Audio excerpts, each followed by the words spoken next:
Our next speaker is Bob Rucker.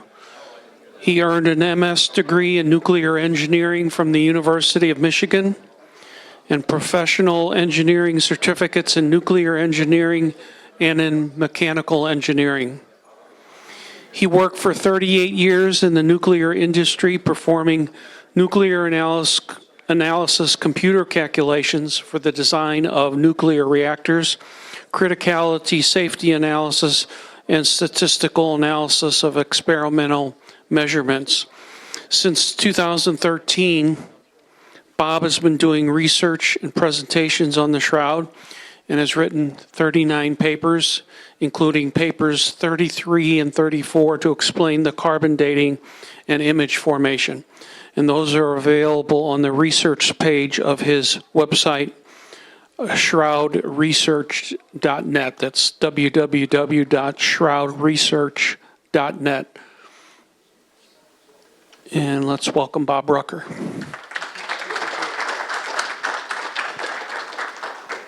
Glad to be here. We have this presentation. I have 3 more tomorrow, plus I'm going to be adding, assisting another person on number 4 tomorrow. So this is fun. Now this is the VCRB hypothesis for image formation on the Shroud. VCRB stands for Vertically Collimated Radiation Burst. Vertically Collimated Radiation Burst hypothesis. Okay, good. Just because I had to develop my own concept for image formation because I thought there were inadequacies in the other options. So, for example, there's basically 2 different options where people have said that the discoloration on the fibers are due to chemistry or due to radiation damage, and I think neither one of those works. So we had to go through and, okay, we're not progressing here?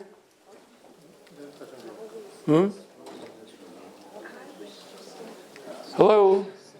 Need a little help. Any questions while we're waiting? Start with the questions. Can you explain the title, Vertically Collimated Radiation? I can what? Can you explain the title? To the title, yes. VCRB stands for Vertically Collimated Radiation Burst. In other words, this hypothesis deals with a radiation burst from the body that made the image, and this radiation burst has to be collimated, or essentially collimated, vertically oriented, up and down in an oscillated fashion. I'll be right back. Be right back. Okay, this is good. And this is a hypothesis. Now, what is a hypothesis? Hypothesis is not a claim that I know the truth, okay? This is a claim that this concept could be true. That's what a hypothesis is. And so when science is being done, what you try and take all of the evidence that you're aware of and you try and explain a concept that is consistent with all the evidence. And so I think that the other image formation hypotheses have a problem in that they're top down. In other words, they think of a concept that could have discolored the fibers and they can then come up with 1, 2, or 3 different items that they explain, but the better option is to do the hypothesis from the bottom up. That is, start from the evidence. And so I started with, I think it's 27 different evidences. So that with what I end up with, then I can claim that at least I'm consistent with 27 different evidences, because that's where the concept arose from. So that, let me just continue talking here as I'm waiting. No, okay, here we go. No. Okay, thank you. So 38 years in the nuclear industry, running nuclear analysis, computer calculations, and doing statistical analysis of measurement data, both of which I'm now finally found out what I was learning all that for. It's for working on the Shroud of Turin. And now 12 years in Shroud research. I have 40 papers on my website, shroudresearch.net. 3rd page over is research, 40 papers. One of them I was co-author, the other 39 I'm the original author on. And my wife and I organized the conference in 2017. My goals are to explain the mysteries and promote future testing of the shroud. So I have lots of slides. So if you don't mind, we're going to try and average about 1 minute per slide. So this is my first presentation in the academic area here. And so then I have numbers 2, 3, and 4 then tomorrow, as well as assisting on another paper. So that let's just do a very brief background. Maybe you've seen this before, hopefully with this discussion of all the things that are on the image. So both on the front and the back image, the primary thing that's learned based from the evidence is that what we have here is the front and back image of a crucified man that was crucified exactly like Jesus was crucified according to the Gospels in the New Testament. So either it is Jesus or it's a copycat crucifixion that copied the New Testament text. Those are the only two options here. Now, the other thing are that in both of these, there are specific aspects to these that you would not find by a forger or by a painter. For example, we'll get into this, but just, for example, some of the complaints. Well, how can it be authentic when one arm is longer than the other? Well, my suggestion here is that if this was due to a painter or forger, why would he make one arm longer than the other? So that every argument against the shroud can be turned around and argued against the painter or forger. It's much easier to say that one shoulder was out of the socket due to the crucifixion, and so on and so forth. Why is the length of the body different, inappropriate for the height of the head? Well, why would an artist or forger do it that way? It's easier to explain that the knees were up so that therefore it gives the appearance of the body being shorter. You have to go back to the crucifixion and the special events that would have resulted from that. So we have front and back full-size images of a crucified man that was crucified exactly as Jesus was crucified. And so then in 1978, after they discovered the presence of three-dimensional information on this two-dimensional image, no normal painting, no normal photograph, unless it's a photograph of the shroud, has that characteristic. So how can that be? And so that discovery gave rise to the Shroud of Turin research project, where I think there was about 3 years that people got together trying to plan this out, collecting commitments for equipment and whatnot, led by John Jackson on the analysis. The conclusion, their main goal was to try and determine how the images were formed. And that's what's important on image formation. So that it would be embarrassing, wouldn't it? Come out to the media and say, well, we spent 5 days, 24 hours a day, working in 3 shifts. The people slept in the room in 3 shifts trying to get all the work done. And we come before you and we have no idea how the image was formed. That would be embarrassing. So anyway, the image was not, this was their decision. They went through all the different options that they could think of in their planning sessions. The image is not due to paint, dye, or stain because there's no pigment, no binder, no brush strokes, no clumping of fibers or threads, no stiffening of the cloth, no cracking of the image along fold lines. Most or all of them would be present if it was due to a forger or painter. Hard to imagine how a forger would do this with these characteristics. So they turned off the lights, brought up a black light to see if the image fluoresced, and it didn't. The scorch marks did, but the image primarily did not. Okay? I'd like to say more on that, but we'll get to it eventually here. So it's not a scorch from a hot object because there's no fluorescent. It's not due to any liquid because there's no capillarity soaking up of a liquid. And that it's not a photograph because there's three-dimensional information on it. So it's in the category of satellite telemetry data. That's interesting, isn't it? And so how was it formed? Everything's already been excluded, they thought. Let's go into a little bit further. So there's a 64 power magnification of where the image is the strongest, the tip of the nose. Now, can you see where the tip of the nose is? Yeah, kind of hard to see, isn't it?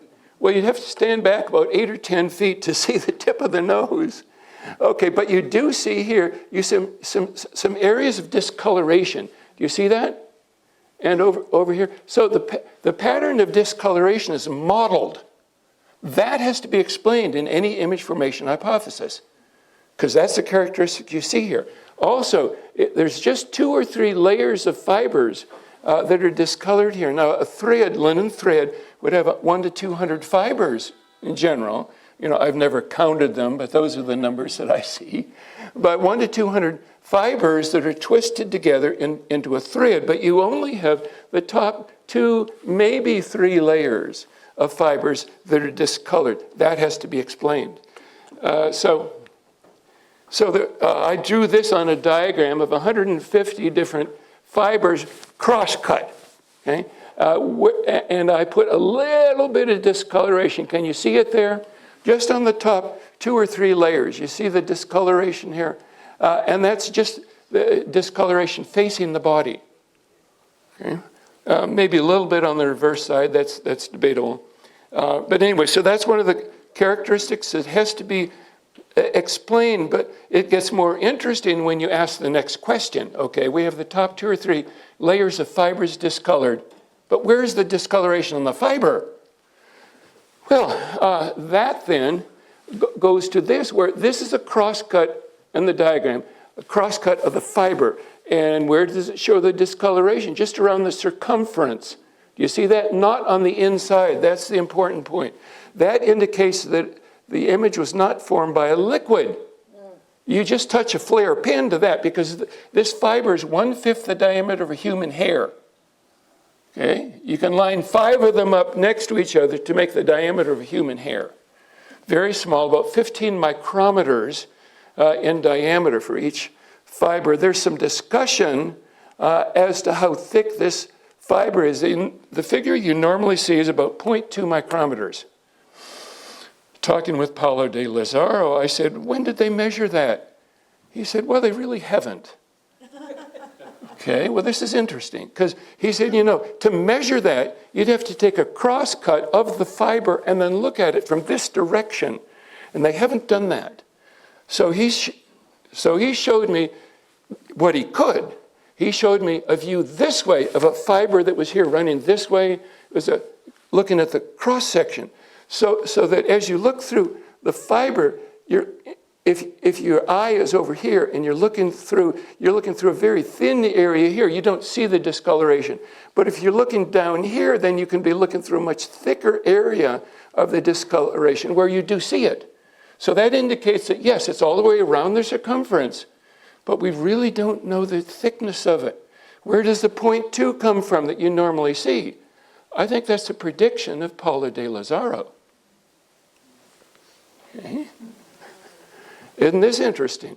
Now, so what see, the problem with a hypothesis that uses radiation damage to explain this is that the radiation would normally be coming from one direction. You can discolor the front, but to discolor the back, you have to go all the way through the fiber, thus discoloring the inside. Normally, you have to explain why it isn't discolored. So Paulo de Lazaro has to say that it's only the outer wall which has a different chemistry than the inside. So he's trying to make an argument that there's different chemistry going on. So that's why his ultraviolet, which is plenty of energy to discolor the inside, because the threshold to discolor this and the outside and create, for example, an ion track in the fibers, somewhere in the range of 10 to 30 eV, electron volts, whereas the energy we're talking about normally on radiation is up in the million electron volts. So that issue remains. He would have to say that there's a sharp edge on this, whereas I would say, no, it can be a very gradual discoloration a little bit in. So if you would permit me, I'll just call that 0.6, because I've seen that elsewhere, instead of 0.2, okay? Thank you for agreeing to that.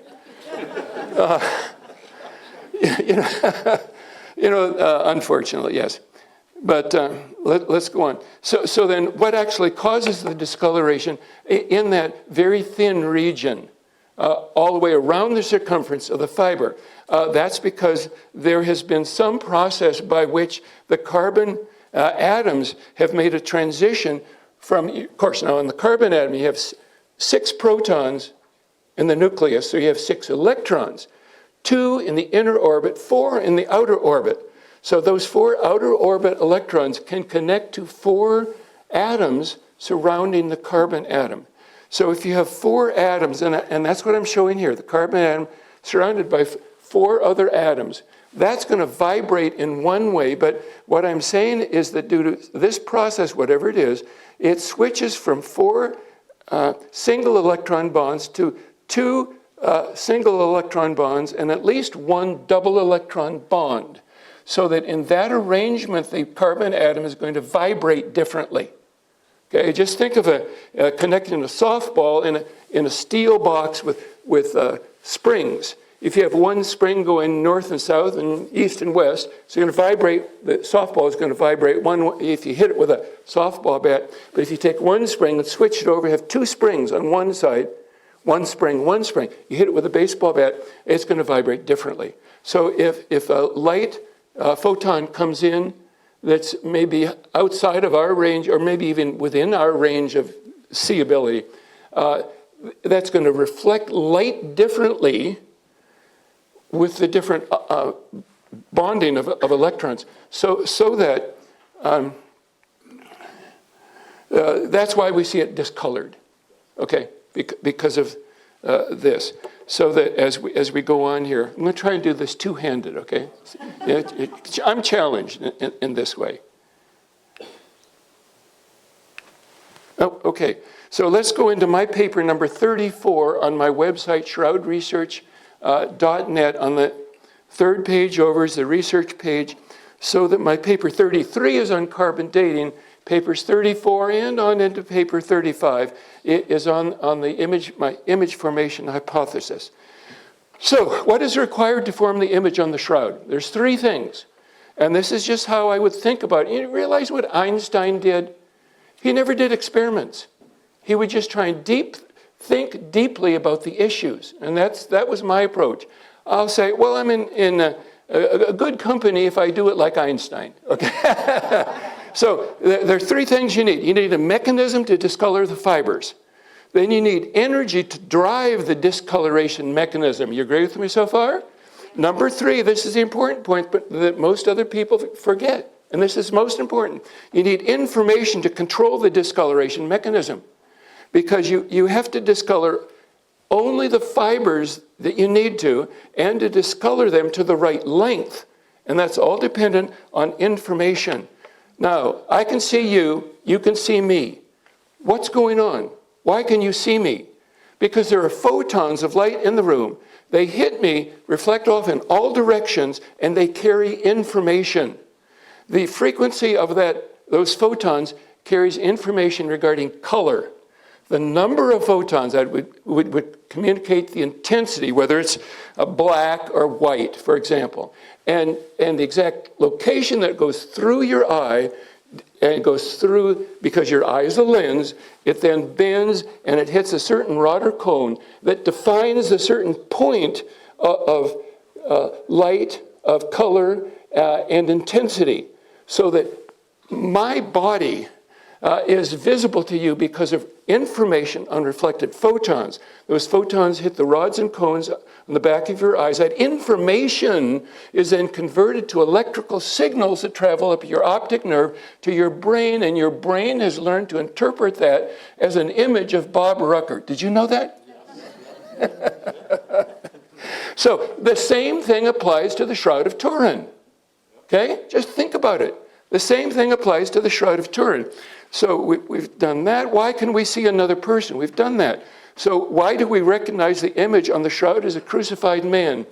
It's because the information that defines the form of a crucified man has been encoded into the pattern of discolored fibers on the cloth. You know, this is starting from the information, evidence, and working upward to form the hypothesis.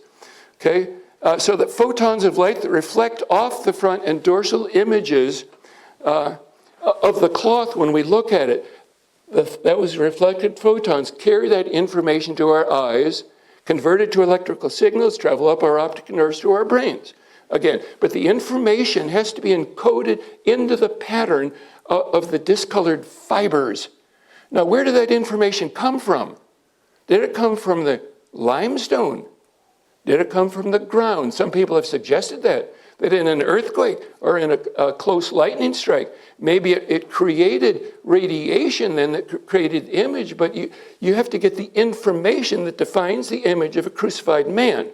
Where was the information that defined the image of a crucified man? On the body. Because if you looked at the limestone, would you see the image of a crucified man? No. The information was only inherent to the body itself. So the information has to come from the body to the cloth. It has to be carried, transmitted, or communicated. That's a good word, because we're talking about information. Communicated from the body to the cloth and deposited there. How would the information be deposited there? Well, if it's radiation, it would be absorbed. When the radiation is absorbed, that's when it's deposited on the cloth. So if we go through the different ways in which information can be communicated, we've kind of already ruled out artist or forger, but number 2, random diffusion of molecules. The problem with that, if you have a molecule that's just randomly scattering, bam, bam, bam, bam, the information in that molecule as it scatters, it's called a random path that it's taken. It doesn't communicate the information that's needed. Okay, so it can't be a Maillard reaction for that reason. You know, you put a piece of bread into your toaster, you push it down, it comes up later, there's no image of the face or the shroud, right, on the toast, unless you have built that information into the toaster to toast bread that way. Okay, that idea was challenged to me before. You know, oh, well, I can create, a toaster that creates the image of the face of the Shroud of Turin. Without any information going to the toast, yes, I know, but you've already put it into the toaster. Okay, you see the difference? You need the information. Every image you see is based on information. Every location, any image you see is based on information in one sense or another. So that, could it be electrons, the information being communicated by electrons flowing in wires? Well, no, there weren't 1 billion wires connecting the body to the shroud. Okay, so it's not wires. Now, what about waves in a medium? For example, if I'm talking to you over here, they can hear me over here. Okay, that's not communicating focused information. That doesn't work. So what are we left with? We're left with radiation. Okay, either photons of electromagnetic radiation or subatomic particles. Subatomic particles, such as protons, neutrons, electrons, etc., can also communicate information in the same way that electromagnetic radiation can.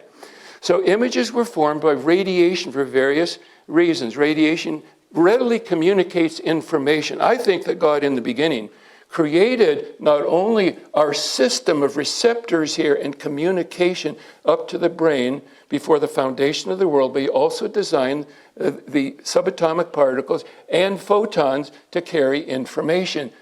And that's why he said it's very good. That also, and after he looked at the birds. Okay. So now, absorption and scattering of the radiation as it goes through the air explains the smooth gradation down the nose, for example. It's not contact. If it was contact, you might have the image of the tip of the nose, but not down the nostrils.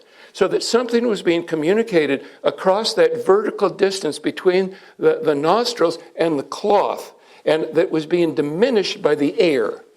Okay, so that kind of fits radiation, doesn't it?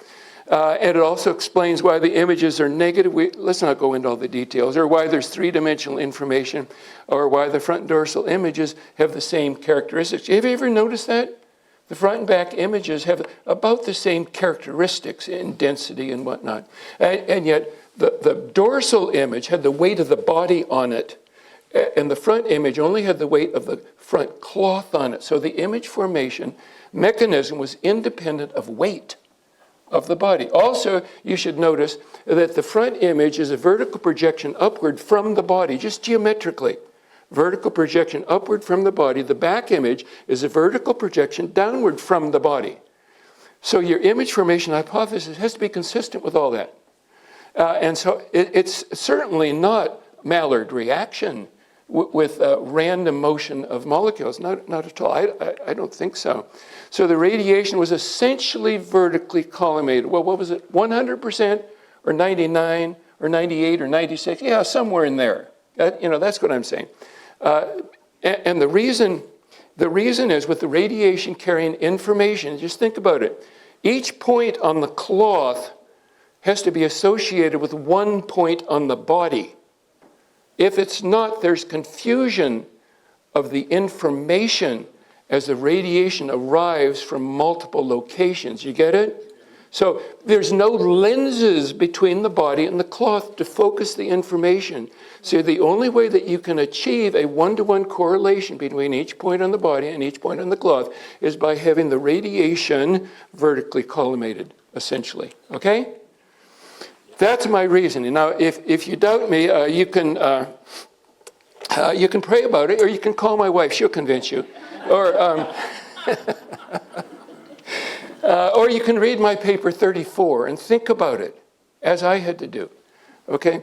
So the front image is a vertical, I said that, dorsal image is a vertical projection down. Required to form the good resolution images, we have a resolution of 4 to 5 millimeters on this. And so it would be helpful to be able to explain both why it's not better than that and why it's not worse than that. Because that's the evidence. So that each point on the cloth only receives information from one point on the body. Now, you also need to take into account that there's no images of the side of the body or the top of the head. So again, that indicates verticality. And that's actually well known. Even the cloth collapse concept originally conceived. It only explains the verticality different by the use of gravity instead of verticality of the radiation motion. Okay, so the point here is that a lot of people say that you can't see teeth. I think you can, and I think we need to admit that the radiation here is not just from the surface of the body, but it's coming from inside the body. To create the effect, sometimes it's called an X-ray effect. Well, X-rays go through the body. This is arising inside the body. Okay, so what it was probably charged particles. Now, the reason I'm going with this, and you'll find out soon enough, in that I need to develop a new mechanism for discoloring the fibers. Because chemistry doesn't work, neither does radiation damage work. So I needed a new mechanism to explain how the discoloration was formed. All the way around the circumference of the fibers, just on the top, 2 or 3 layers of fibers in the threads, with a discoloration that results from a rearrangement of the electron bonds of material atoms that were already in the material. Nothing new was added here. It's just a rearrangement that was going on. Absolutely amazing. And all with 3-dimensional information on this 2-dimensional cloth. Just amazing. And so what I finally developed here was that what I need is an alternating current in the fibers, an electrical current. And I'll get to that. And why is that so? See, so in radiation production, you might be familiar with me utilizing neutrons to explain carbon dating. And there has often been a confusion thinking that I'm also assuming neutrons to be forming the image. Well, let's not go there. I've never really intended that to be the case. I've never really said anything that I wanted to communicate that. So it was not neutrons, and that should be obvious, because neutrons are extremely penetrating. They'll go that far into the limestone, bounce around about 150 times. Half of them will come up. They're still finding some place to go as they bounce around because they have no electrical charge. So they're only bouncing off the nuclei, not off the electrons.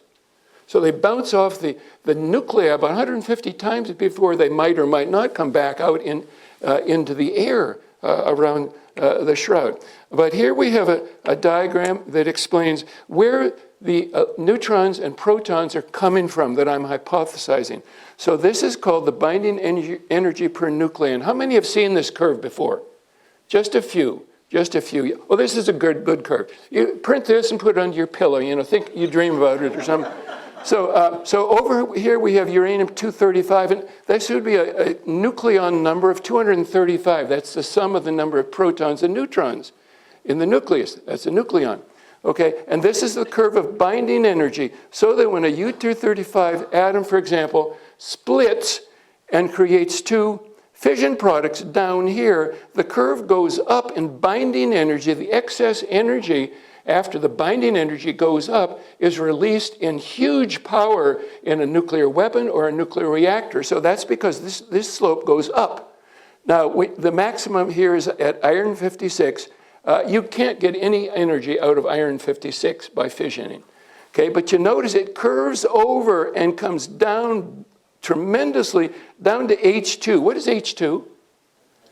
Heavy hydrogen, or deuterium. It not only has a proton in the nucleus, but also a neutron in the nucleus. So in other words, this is the easiest isotope to split. It requires the least energy to split. So if you had some kind of energy process going on in the body, you would split this long before you'd split any of the others. Okay, are you with me? So far, so good. Yeah, that response wasn't all that strong, by the way. Okay. Okay, so we're talking about splitting of deuterium nuclei, forming the release of neutrons and protons where? In the body. Okay, so wherever there was hydrogen, because we're talking about heavy hydrogen. Wherever there was hydrogen in the body, it could be splitting is what I'm recommending. And so I just assumed it was homogeneous in the body. Probably wouldn't be much in the bones, for example. But I just, in my calculations, I assumed it was just homogeneous. Probably good enough for what I was doing. So that's where we get the neutrons and protons that were emitted in the body by splitting of deuterium nuclei. Matter of fact, how much is split? Is there enough deuterium to give me what I want?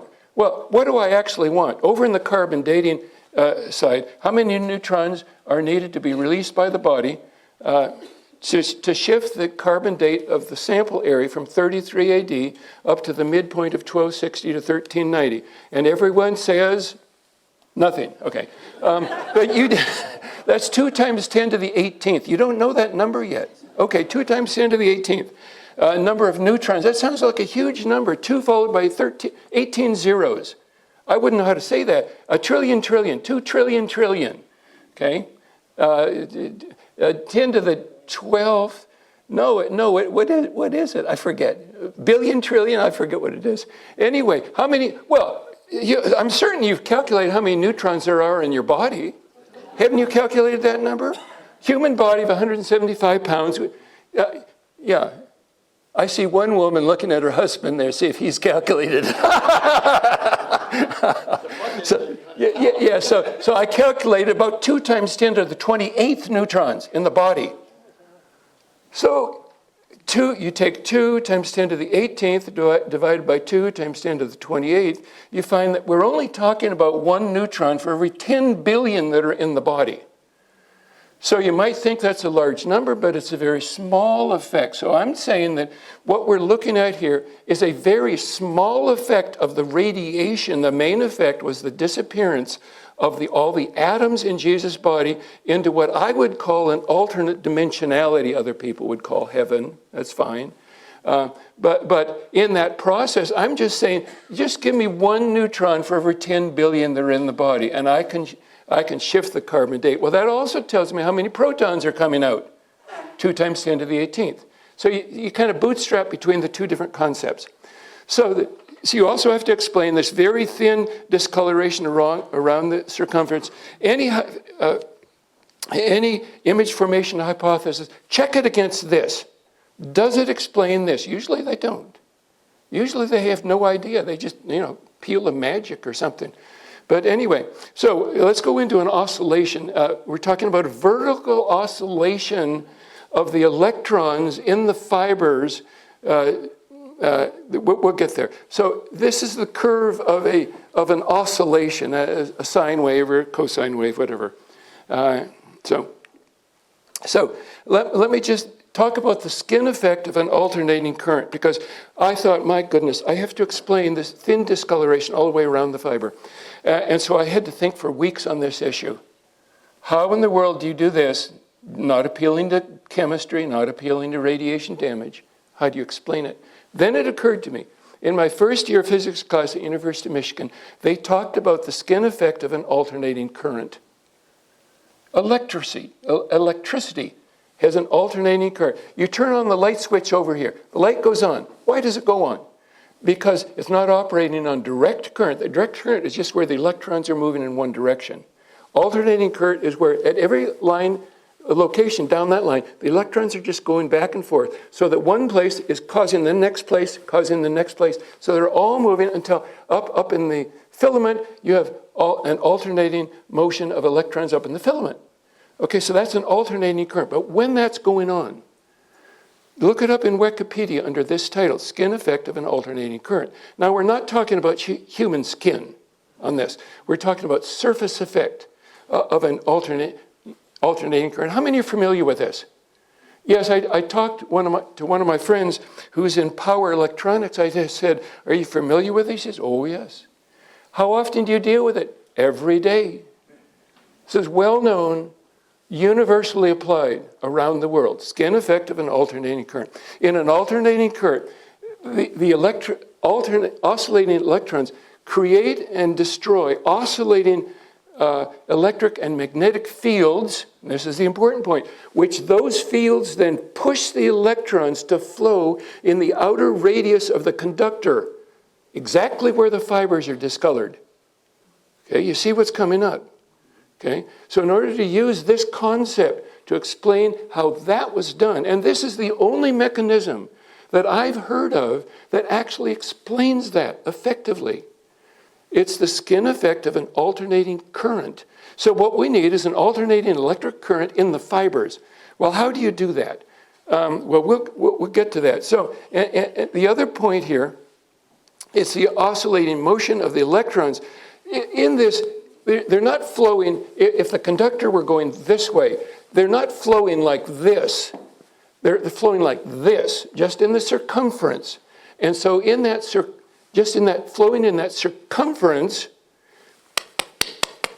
they're hitting the molecules in the material, causing them to move, and that is heat. That's the definition of heat, is motion of the molecules. So in other words, what we have is electrically deposited heat, just where it's discolored, and that heat scorches it.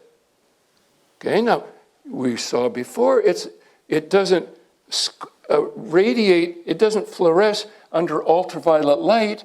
Why is that, I'm asked? Even though I'm claiming it's an electrically deposited heat that causes the scorch. And it is the scorch it's the color of a scorch. Okay? So it's best explained as being a scorch, but it's not a scorch throughout the entire radius. So it's not a scorch from a hot object. It's electrically deposited heat, exactly where we need it. Okay? Almost like it's been designed before the foundation of the world to create this image, just at the right time. Okay? Isn't this fascinating? Just fascinating. What God holds back as evidence and reveals it at just the right time. The other thing is that the higher the frequency of the oscillation, then the thinner the region gets. Okay? So we can determine what the frequency of the alternating current is by the thermal and electrical properties of the flax fibers. Haven't done that yet. That'll be an interesting calculation, won't it, if we can get the data. Wow. So what we're promoting here is that would be neutrons and protons. Wow. Protons oscillating that is releasing the protons and electrons. And let's just move forward. How fibers were discolored. I've talked with that extremely short radiation burst. Yes, and that's necessary. If it was a long radiation burst, then the heat would have been enough, more than enough to discolor great thicknesses on that circumference. The heat would have conducted in to discolor greater depths. So we can determine how long this radiation burst is and the frequency of the oscillation within the body. So what am I saying here? I'm saying that the nuclei in the body had to vibrate up and down that then split 0.004% of the deuterium atoms in the process of his body disappearing from our perception of reality. So the side effect of this was that a very small fraction of the neutrons and protons were emitted from the body, just enough to create the images and shift the carbon date forward. So the radiation was low energy because the lowest energy required to leave image tracks in the fibers is somewhere in the range of 10 to 30 eV. So how do I explain the fact that the density of image fibers was about the same on image fibers and non-image fibers? I'm simply saying that the radiation had to be below this limit. So it's less than 10 eV. Low energy, very low energy. So in my paper 34, I went through 27 different evidences, considered them one at a time. There's the first 7, the next group, the next group, the next group. You can go back these and look at these yourself if you want. And so what I did then, I wanted to get a sequence by which I reasoned back. So I started from the existence of the front and dorsal images of a man that was crucified exactly as Jesus was crucified. And then I asked the question, what would cause that? When I got that, then I said, what would cause that? What would cause that? I went back 12 levels, and so I finally came back to the root level that is outside of our current understanding of the laws of physics. So those of you who like the words miracles or miraculous or supernatural, you can apply that word here, rapid vertical oscillation of the nuclei in the body. How did that happen? Well, I have no idea. Okay? It's simply outside of our current understanding of the laws of physics. And I can speculate, maybe, but it would be a pure speculation. Maybe it was a rapid oscillation of an electric field, or maybe a gluon field, or a quark field. We can, it always is helpful to bring in words that nobody understands, because it makes you look smart. And, and they shake their head, and you see a glaze going over their face. And maybe, if they're real smart now, and they're not understanding something, they duck because they think it might hit someone behind them. Anyway, so that's where I came back to, how I got back to the rapid vertical oscillation. And what else is there? So a VCRB hypothesis, an extremely brief, intense burst of vertically collimated, low energy radiation was emitted in the body that rapidly oscillated between vertically up and vertically down directions, simultaneously creating the top and bottom images. This consisted of charged particles, probably protons, that caused an oscillating corona discharge from the top fibers that caused a high-frequency oscillating current in the fibers that deposited heat in the thin outer layer of the fibers to discolor them around the thin 0.06 micrometers circumference of the fibers to form the images. And so that's what we end up with after 12 years of thinking on it. Okay? So what's the summary? We have protons being emitted to form the images. We have neutrons being emitted to shift the carbon date forward, and we have electrons emitted to cause effects in the electrical charges. And there's several different electrical charges electrical effects that we could be seeing actually on the cloth there. So that you have neutrons, protons, and electrons all having effects on the body. Questions?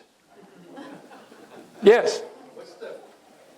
What would you estimate the frequency of oscillations to be? Well, I just think the radiation burst was a millisecond to a microsecond, and the oscillation of the vibrations may be a microsecond to a nanosecond. That's just my guess. What wavelength would that correspond to? Well, in light, we're talking light. I'm not sure what in light, but I'm talking protons, of course.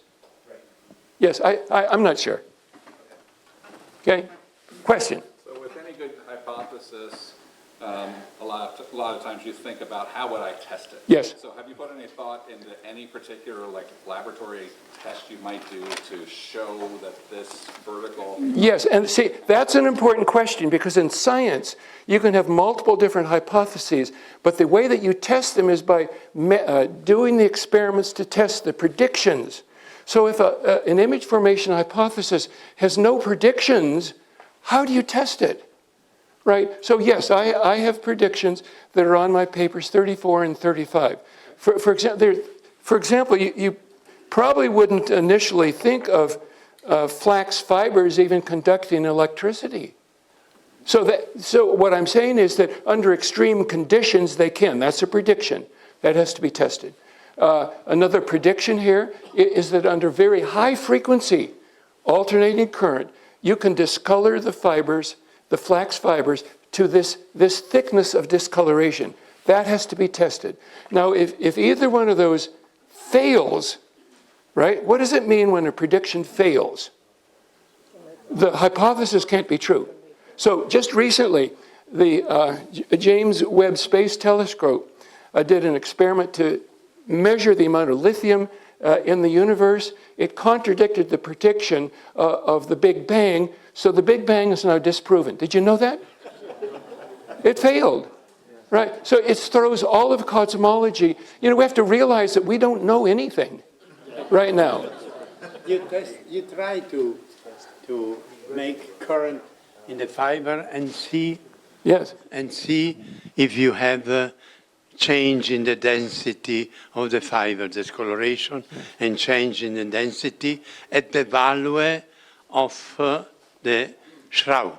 That means to measure with the macro densitometer, you are about one density in terms of value, of logarithmic, the light that go inside and the light that come outside. I agree completely. Yes. You have to agree with him because he owns the company that does the non-destructive testing. So I agree with you. Don't fire me. No. Let's talk about it later. You Okay. see, Yes. Go ahead. When you make theory or some supposition, you must then follow with an experimental test. Yes.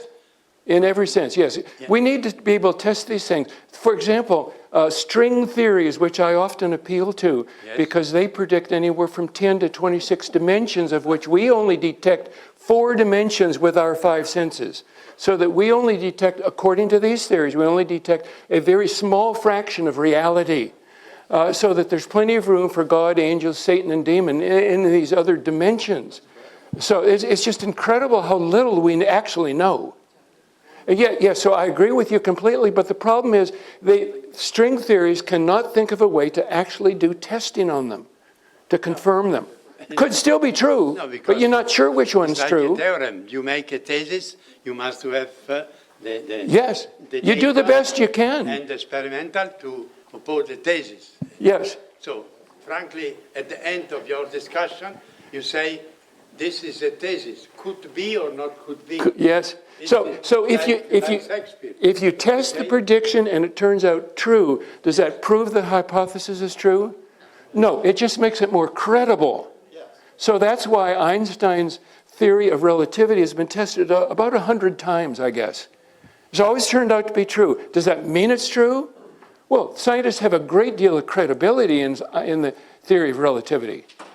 But scientists are very hesitant to say it's absolute, because it's never absolute. There's always some way in which you have to stay flexible. Yes, let's take 1, 2, and 3. With your RC theory, Yes. does the wrapping of the shroud around the body have any effect at all, and the curvature of the limbs, et cetera, with the vertical commutarization of the data, does that say anything about the shroud and how, if it's wrapped around the body versus laying flat on? Yeah, it wasn't, I don't think it was wrapped around the body. If you go like this, the face isn't that wide. It's that wide. So the cloth was a distance above the body. It wasn't wrapped. I don't think it was wrapped. I think the evidence is that it was above the body. I think it was all above the body all the way down due to electrostatic effects. Also, there's no flattening of the buttocks or the shoulders on the cloth, which would be present if he was on the back cloth. So the body was elevated above the back cloth, the top cloth was elevated or levitated above the top cloth electrostatically, so that if all three were positively charged, for example, the electrostatic effects would be much stronger than gravity. Okay. Yes? Thank you. Yes, okay, over here? We're going to have to stop here. Okay, sorry, talk to me outside. The rest of the questions have to be outside in the hallway, please. Thank you. Okay. Don't forget these over here.